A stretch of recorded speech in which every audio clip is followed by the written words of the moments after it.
Hey, everybody. Welcome in. It's the Full Court Press podcast, talking all things local hoops. With Jason Guarente, Jeff Reinhart here, LNP and Lancaster Online. Jason, are you tired of the snow yet? I am tired of the cold. I'm tired of the ice. Yes. But it is the stretch drive here, Jeff. It is. We got to lock in, as the kids say. Lock in. Top of the stretch. It's getting good. Some sections only have 3 games left. Some have 5. But there's a lot going on in hoops, and hopefully everybody plays. There were a bunch of games postponed over the weekend. And next week, it's supposed to get really bad again and be bone cold and snowy. So hopefully the games get played this week. Okay, let's start. Warwick boys, they've been a topic here the last couple of weeks. Yeah, they're the buzzy their team win right streaks now. like 9 or 10 now. Yeah, they've won 9 in a row. They were There you 3-3, and now they're 12-3. Hello. I saw them play against Solanco. They have a big week coming up here. They have CV at home, and then they have Cocalico. That's big.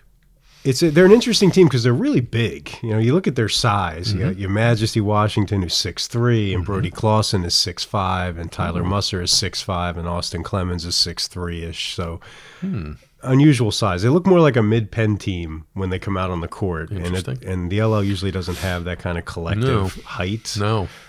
So that makes them a little bit different. I think if you were to say who can beat the best team on their best day, I think they have that highest ceiling just because of their height and their athleticism. They're not as reliant on the three-pointers they have been in recent years. They went to the past 2 LL finals and they lost. Those were more three-point heavy teams than this team is. They've only lost 1 game with Your Majesty Washington in the lineup. Yeah. Out of the lineup, I mean. With him playing, they've lost 1 game. Just 1. And that was the season opener. That is a hard thing. And that was a long time ago. Against who? It was against Manheim Township at home. Oh. But so, and they have all these role players. They keep these senior role players like Kai Dixon and Colin Bernstein and Connor Mack and Ryan Rusnick and Gavin Sturgis. There's a million of them. And that's a sign of the culture of the program that those kids stay with it and they're willing to play, a handful of minutes and make a big shot here and there. And so it's interesting. Their problem is they got to get in, first of all. They're tied with E-Town for second place, and Cocalico's a half game back. And if they get in as the runner-up, they would have to go to Mennonite, which is a problem for both Mennonite and Warwick because that's not a game you want to play in the quarterfinals. So it's a tough road. First thing, they could still win the section if they beat CV, run the table, CV loses. They would win the tiebreaker probably under that scenario. But yeah, 9 in a row. That's hard to do. And they haven't won since the 80s, the league championship, the Jack Hurd teams. And it's one of those things we talk about every year, but we haven't really talked about it this year because they've been in it so much and it's kind of become an old story. Yeah. But this would still be an historic team if they were able to win it because they would have ended an almost 40-year drought. There you go. While we're talking Warwick, let's go Warwick girls. Winning streaks up to 10 going into Monday night. Monday night they play at CV. Going for 11 in a row. Interesting week for Warwick because they get CV here at the start of the week, and on Friday they get Cocalico, which is alone in third at 6-2. Ephrata alone in second at 7-1. Lone loss was to Warwick. Warwick at Ephrata on January 27th. So we got another week before those two play. But Warwick girls have been really good. We'll see what they're made of here this week. I saw CV Ephrata last week. Ephrata won that game pretty handily. They mercy ruled them. And Leah Caldwell's coming up on 1,000 for Ephrata, so they're playing really well. Got to talk to them about, hey, how's the view from second place? You're the chaser this year, not out front. And they said we're using it as fuel. We want to get to that Warwick game. Hopefully first place will be on the line. So we got another week to wait for that. But both Warwick teams are playing lights out right now. What's in the water over there at Warwick? Yeah, Warwick boys have been a power for 7-8 years now. And they just seem to, no matter what they lose, they have the next collection of guys. Austin Clemens is only a sophomore. He'll be the central figure for the next couple of years. What position's he? He's a 6'3" guard. I mean, almost everybody's a guard now. Even the Pretty much. 6'5" guys shoot threes now. The days of 1 through 5 positions are pretty much gone. I stopped using the word center Years ago. Now when I think of center, I think like back to the basket hook shots. Jordan Gibbs on Penn Manor in 2007. Yeah, that's a center. I just use forwards and guards now. And sometimes when coaches send me their rosters, they'll put guard or post. They won't even put center anymore. They just go guard or forward. Okay, enough of Warwick. Good job, Warriors. Keep it up. We'll see where they're at in another week or two. What's next on your plate? Hempfield had a good week. They did, the boys. Yes, they played Dallastown in early January. Okay, and they got thumped. Uh-oh. And Dallastown's like a bottom 7 or 8 team in District 3, 6A. Wow. And I kind of gave up on Hempfield after. They were 3-8 at that point. Oh. They'd lost 5 in a row. Uh-oh. I was like, it's just not going to happen. They went 3-19 last year. And, they've pulled it together. They've won 3 out of 4. Yeah. They beat Cedar Crest at home and they beat Township on the road last week. That's big. I think something about the familiarity of section play helps them. They know the team so well, and they're coached by Danny Walk, one of the greatest. So, they game plan really well, and they're able to drag teams into the muck a little. Like they played Township in the 40s, they played McCaskey in the 40s till it went to overtime. But they can play faster than that if they need to. They're comfortable either way. They have a couple of guys. You can't game plan every basket. You need guys who can create things. Jason Gant's one of those guys. He's 14 points a game. They got Cam Harris from Lancaster Country Day. Yeah. He was a key figure on a Class 1A state semifinal team. Yep, and he is a Class 6A athlete, no doubt. And he doesn't play a ton of minutes or score a ton of points, but he's on the floor when it matters. Okay. And you want to beat the press and get a layup, he can do He's that. your You guy. want to make free throws when you're trying to hold a lead, he'll make the free throws. Nice. They have the schedule to win this thing. Oh, boy. They're at Penn Manor, Okay. home against Lebanon. Those are the 2 bottom teams in the section. Okay. So, and then they're home against McCaskey to end the Circle it. section schedule. Oh, my. Hempfield and McCaskey. Could you imagine if Section 1 championships on the line? That'd be nice. It'd be like 2002 or whatever. I read your Hempfield story the other night, and I was glad you mentioned student sections being loud. Oh, yeah. Is that still a thing in boys? It hasn't been, but it was for that game. Okay. And you know how Township is, where you can be on opposite ends of the court. Yes, behind the baskets. And I think because it was Hempfield Township, and they were big historic rivals, and they were rowdy and they were fun, and Nice. it felt more like 15 years ago. You'll see student section, but they'll be about a third as big as they used to be. Okay. You don't see many student sections at girls' games. Yeah, which is sad. Or boys even for now, and that's really sad. It used to be huge. Yeah. Seriously. And I do these old time stories like we do for the Hall of Fame stuff, and people tell stories about 3,000 people showed up for this Legion baseball game, and it's like those days are gone. It doesn't happen anymore. I think the huddle thing and the broadcast thing, you can just flip it on Huddle or Max Preps and watch it. Yeah, that's for part free. of it. Save $8 and sit and watch it. I think phones we're just disconnected in general as a society. There's not as much community as there used to be. Yeah, that's too bad. Okay, Hempfield. I love the quotes from Danny Walk. Stay where your feet are. Yeah, stay where your feet. I mean, that's so Danny. Yeah. And one of his influences is Coach K from Duke. He used to work his camps. So there's a lot of Coach K and Danny Walk, and those guys are still friends to this day. So I love that Danny's still coaching and teaching, and he's the best. If he goes from 3-19 to a section championship with essentially the same roster, this is the kind of team where he really shines because he can get every single thing out of what they have. Nice. Give me a big and give me a point guard. That's what he always says. Yeah. Give me a big and give me a point guard. They don't have the big. We'll figure it out. But they have sort of a collection of players. They don't really have. Well, they have Spencer Troyer. He's a back to the basket, 3-year starter, 8 points per game. He shoots a really high percentage too. He doesn't take shots that he's not going to make. Good. Section 1 girls. Cedar Crest still out front by 2. Falcons 7-0. Lead Manheim Township 5-2 and Penn Manor 4-3.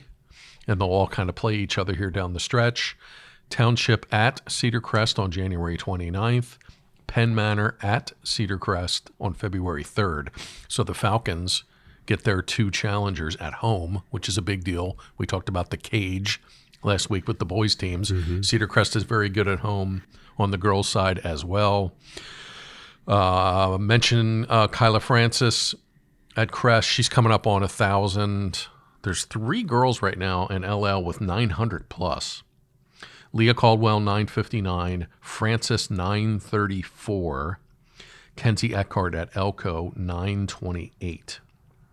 So we have 3 girls that should get 1,000 here in the next week or two. This is the time of year where it starts to happen in bunches because those seniors get close. Yes, and there's a couple kids in the 800s I'm kind of monitoring, but 3 at 928 plus.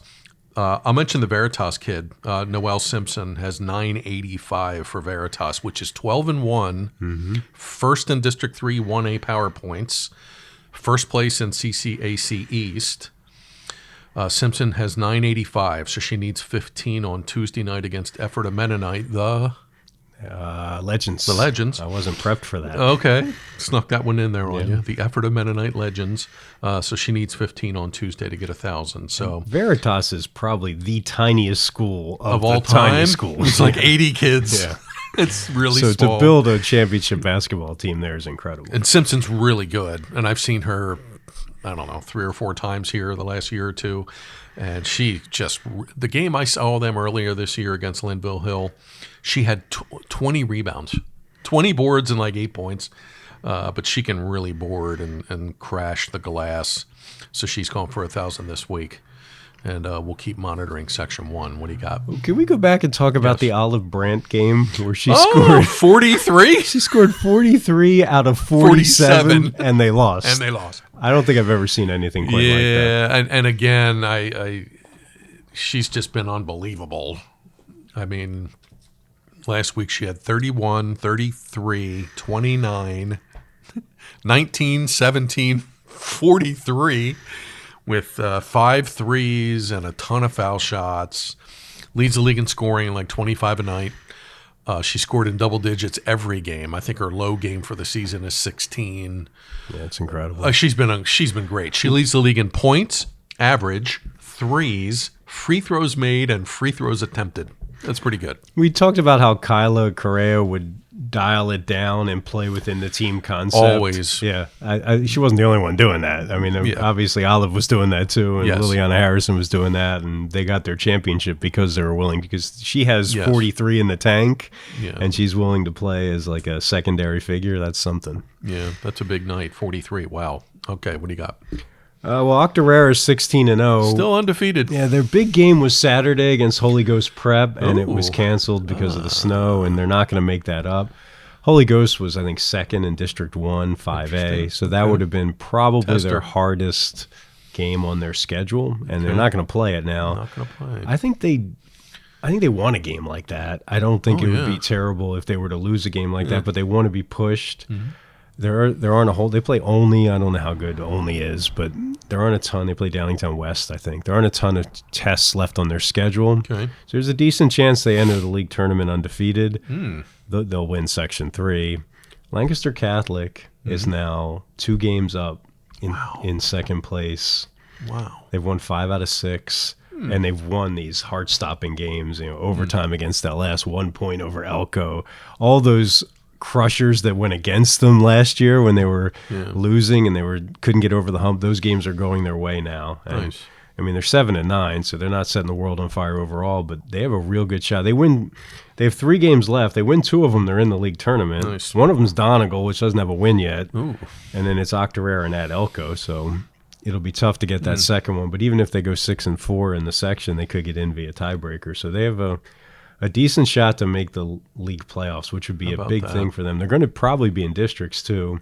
Ton of seniors, Colton Hegner, Tyler Humphrey, both double-digit scorers. Those guys have been through. You know what it's like to lose at a place where you always win, and to lose at a place where the girls' team is so good. So good. Yeah, it's hard. And they have Rowan DeMarco, who's a freshman. He's a quarterback. He's going to be one of Catholic's great athletes for the next 3 years. So they got some pieces there, and there's a pretty good shot we're going to see them in the league tournament. What is Octorara ranked in District 3? Third. They're third? They're third, And but they have Hershey, and West York. State finalists. Yeah, And West York stuff. And West York's really good. They've crushed the LL teams that they've played. So.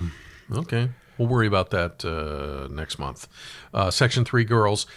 No more 4-way tie, but a 3-way tie. Yeah, this is what Section 1's been like. So. I'm telling you, I could just go to Section 3 games all year. It's a soap opera. It's amazing. All right, start of the week. LS, Catholic, and Northern Lebanon, all 5-2. The team that hiccuped and blinked first was Mannheim Central. Barons lost last week to Northern Lebanon and Lancaster Catholic, so they're back to 4-3. But a 3-way tie. Big game of the week. Circle it. And I'll see you. Finally, I'm going to see Northern Lebanon's new gym. It's taken me till late January. Catholic at Northern Lebanon on Friday. That's always a war. So that could some way, one way or another, be for first place outright. I don't know. But it's always something in that race. It's topsy-turvy in a soap opera.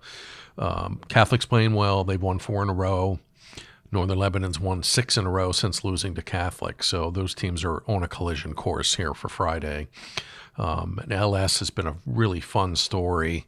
Hostetter, Carter, Boyd, those kids can really shoot it from deep. Dombach has been really good underneath. Mann has been really good underneath. So we'll see if LS can survive here. Something tells me this is going to be a tie at the end. Lancaster Catholic's getting better, and they always do. Yeah. You get the best version of them in late January and February. And it's funny you say that because every year I cover them a lot. I see them a lot. And they'll kind of do their thing. And some years they're undefeated at this point going into late January. Some years they're not. But there's always that point, like right around now, where they figure it out. And they say, oh, okay. Like, we need to win the section. We need to get the good district seed. We need to get to the LL final. And they've kind of found that, I think, the last couple of nights. They play Bethlehem Catholic on Saturday of this week. Becca's really good. They have this freshman kid who's outstanding. So we'll see how that goes. But this section race has been nuts. Catholic at Northern Lebanon on Friday. Be there. All that's left is Section 4. Mennonite's going to win it. They're 14-2. They're still humming along. They're 7-0 in the section. 14-2 is the best record among Lancaster County teams. Interesting. Octorara is the only one better. Peckway's in second, and they're 2 games up on the pack, and that looks real comfortable. But they still have Mennonite to play at home, and they still have to go to Country Day. And I would say Country Day is probably their biggest obstacle to making the league playoffs. So if they were to lose to Peckway, and then they would have to win at Country Day to sort of put those guys away. And those games are in a 3-day span at the end of January. So that'll be the proving ground for Peckway. It'd be great if they got in for their program. They haven't been there since 2004. Country Day was their last season, but that's the only time they've ever been in it. And Country Day's hanging around. Okay. And they got a lot of talent. They're still not big, but they have great guards. Jordan Ashby's a 1,000-point scorer. Chris Tucker has taken that leap. He's around 17 points a game. And Chase Lead, the sophomore, not a big kid, but he's one of those kids that's like, something about him. He's shifty with the ball, and he's able to create enough space to get shots, and he's a great outside shooter. So they have 3 really good scorers. Has Country Day been the head-scratcher team, maybe? I thought we'd hear more about them. Yeah, well, they lost Cam Harris, so they had to figure some things out. I didn't think they'd be 2-4, which is what they were. Me either. Yeah, it's 1A, though. When you're in 1A, you're always playing bigger schools in league play. Their season's really about districts and states. Okay. I mean, they're never going to win a league championship probably. So, but I think they're 3rd in the 1A power ratings. Okay. There's some big dogs in 1A though. It's going to be tough. You got Your Country Day, which looks like a juggernaut. So, but they could certainly make states again. And once you get into states, you know how it is. The draw can really open up for you, or you could get the worst draw in the world. It really depends how the district tournaments go. But they made the semis last year because the draw kind of broke their way, and they made the quarters the year before that. So they've shown they can do it. Okay, believe it or not, Peckway Valley girls can clinch Section 4 this week. Yeah, I believe it. They can. They play the 2 teams that are directly behind them. Braves are 6-0. They've won 11 or 12 in a row here. They're really humming along kind of quietly. Yeah. They're just kind of taking care of their business. They play Columbia on Tuesday, big, up on the hill, tied 5-1. Thursday, Pequea plays Anvil Cleona, which is 4-2, so they're mathematically still alive. If Pequea Valley beats Columbia on Tuesday, and if Pequea Valley beats Anvil Cleona on Thursday, Braves win the section outright in the third week of January. That's impressive. We'll see how those games go. That would be the second title in a row for Pequea Valley. Janae Patterson, she's not going to win the scoring title because of Olive Brandt, but she's at 21 a game, which is really good. And she's been such a team kid. I only saw him once. I saw the Columbia game at Pequea Valley, and she played facilitator that night. Still got her points, but she was looking to pass and kind of run the offense and be that distributor, catalyst kid. She had a 38-point game a couple of weeks ago, so 21 a night for Janae. That's pretty fabulous. Let me mention this. You remember Linden Hall? I do.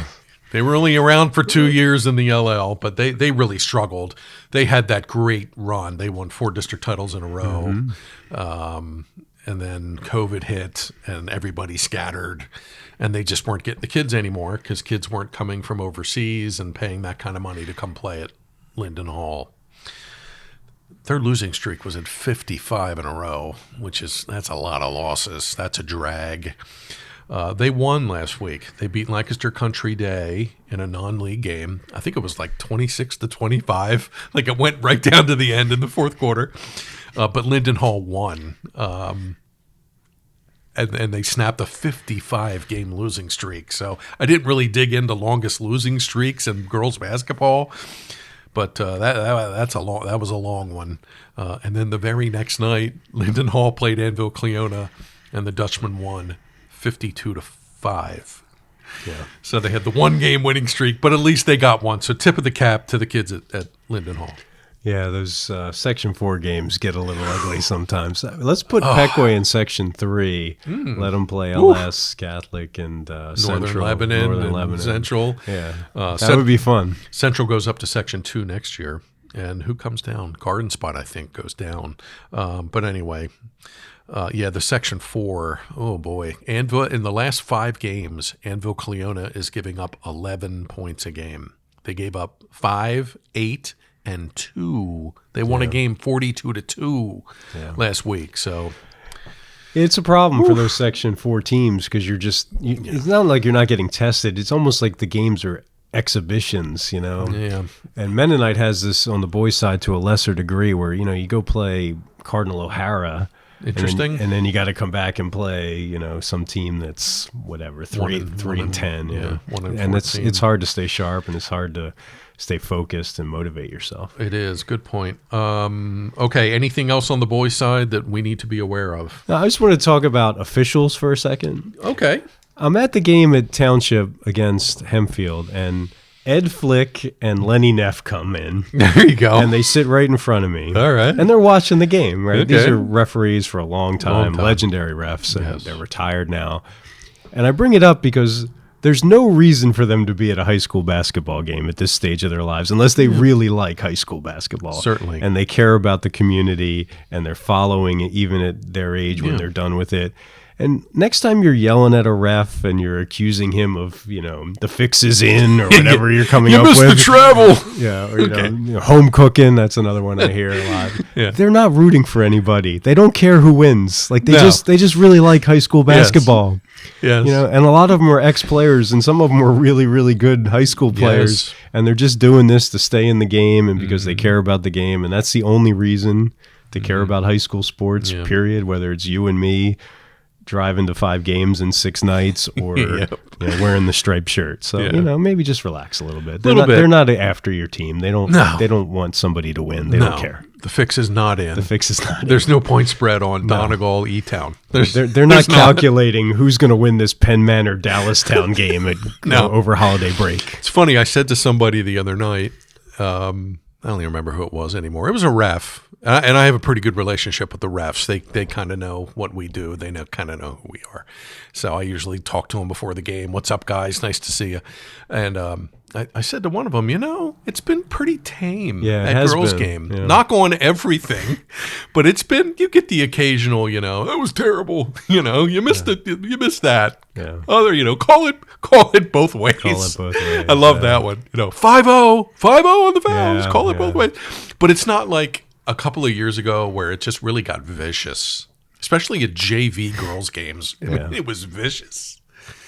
But it hasn't been too bad this year. I think people are learning their lesson a little. One guy yelled something like they should have an age limit or something because one of the refs was older, and I wanted to say, like we can barely get anyone to do this as it is. Like we don't need to. Like the fact this guy still wants to do it, that's a good thing. Like we need whoever wants to come down and make the calls. Exactly, and I think we've both. I know I have in the past written, shut up. Let the refs alone columns. Knock it off, yeah. Like, knock it off. But maybe they're learning their lesson. I don't know. But it's been a little tamer with the refs. So thank you, people. We notice these things. Jason and I see and hear everything in gyms. And a lot of times the parents are into it for the duration of their children's stay in varsity, Correct. Right? The refs are here forever. Yeah, pretty much. I mean, I left the LL for 15 years, and I still recognize most of the refs when I came back because they stick it out. They do it for life. Yep. Okay. Well, keep staying on your best behavior, please, folks. Give them a break.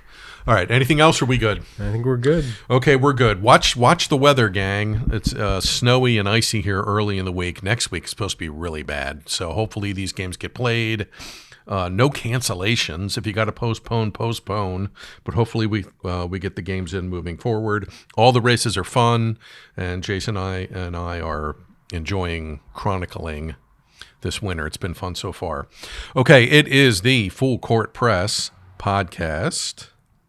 Thanks for tuning in. For Jason, I'm Jeff. Thank you, Tyler. We'll be back next week. Enjoy the games. We'll see you soon. Thanks.